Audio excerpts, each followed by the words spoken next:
Quem trabalha com front-end, desculpa, eu gritei, né? E é mais das antigas, acabou se acostumando a utilizar pixel para tudo. Ainda mais quando nem se falava em design responsivo e os celulares ainda não estavam no radar do desenvolvimento web. Isso faz tempo, né, gente? Mas a verdade é que o CSS, principalmente o CSS 3, trouxe muita coisa nova e que nem sempre a gente se atenta em utilizar. Quando falamos de acessibilidade e responsividade, o CSS 3 dá show. São muitos recursos que ajudam o dev front-end a criar coisas de forma fácil e sem dor de cabeça. E uma dessas coisinhas, que ainda confunde alguns, é a utilização do em e rem ao invés de px, o pixel para tudo. O em é uma unidade de medida tipográfica que por padrão tem 16 pontos. Tanto o em quanto o rem funcionam como variáveis de porcentagem, já o pixel é fixo. Isso é meio complicado de início, mas ajuda demais na acessibilidade dos projetos. Vamos ver na prática?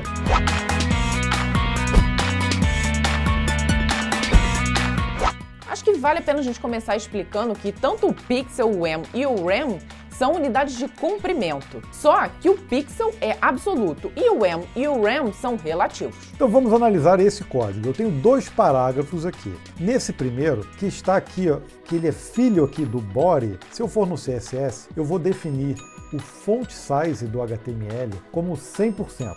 Ou seja, o que tiver configurado no navegador, ele vai colocar como 100% da fonte que tiver configurada lá. Geralmente, a configuração é 16 pixels, tá? E esse parágrafo, ele vai ter o font size como 40 pixels. Já no segundo exemplo, nesse segundo parágrafo aqui, eu vou ter o em. Eu criei uma classe aqui e disse que o font size são 16 pixels e o font size dele, usando o em, é 2.5. Ou seja, se a gente colocar aqui na calculadora de 16,2,5, vamos ter 40 pixels aqui, 40 pixels aqui. Olha o resultado disso. A fonte está igualzinha. Se eu redimensionar essa janela, olha só, aumentar o zoom, na verdade, da janela, ele respeita. E se eu configurar a fonte do navegador, que está aqui em 16 para maior, eles não vão se mexer. Por quê? Porque a gente colocou tudo como pixel. Agora, isso é super importante para acessibilidade, porque as pessoas justamente configuram esses formatos diferentes de visualização para poder visualizar melhor as informações. Se agora, ao invés de 40 pixels,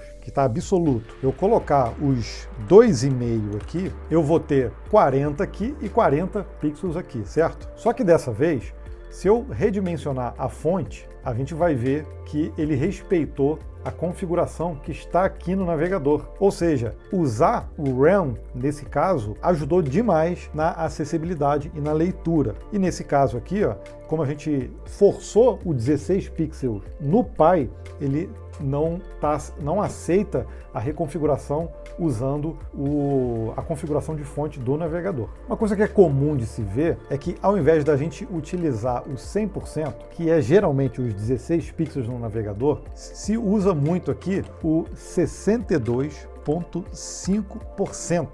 Isso, na verdade, vai ser o equivalente a ter uma fonte padrão de 10px, de 10 pixels. Então fica mais fácil, né, durante a codificação de você associar um rem ou um rem a 10 pixels. Porque se você fizer a continha aí, você vai ver que 62,5% de 16 são 10 pixels. Ainda lembra como é que faz regra de 3 ou fugiu dessa aula de matemática, hã?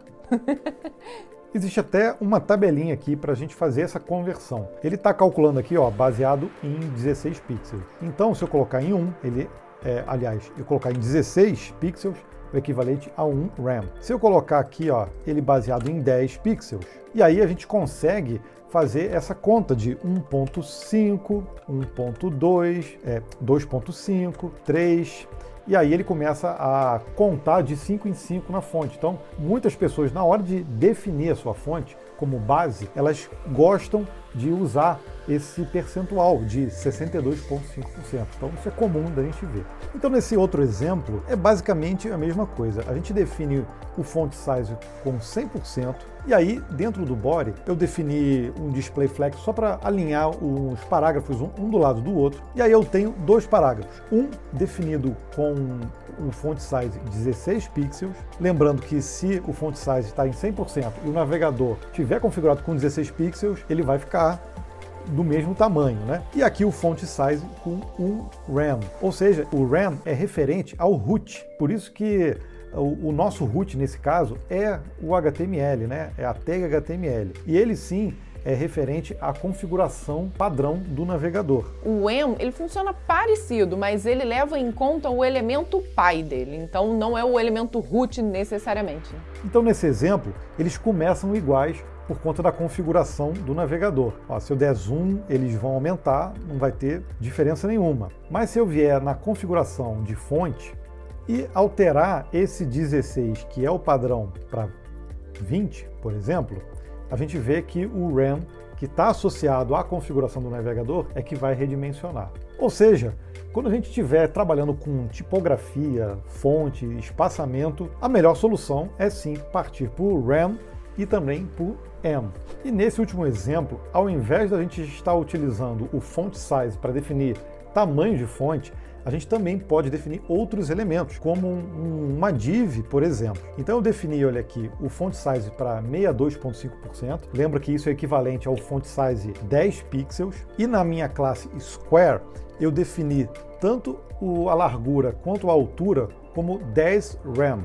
Ou seja, ela vai ocupar o equivalente a... O equivalente a 100 pixels. 100 pixels, exato. Se o navegador tiver configurado com 16, certo? Certo. Então está aqui o nosso quadradinho verdinho ocupando 10 rem, mas o tamanho dele é relativo a essa fonte aqui, 16. Então se a gente aumentar para 34, olha só como é que ele altera também. Então é possível, além de utilizar o em e o rem para fonte, também para layout. Inclusive é até recomendado. Nós costumamos aqui utilizar o rem para definição de tamanho de fontes e espaçamentos e o em para definição de layout. Como uma navbar, por exemplo.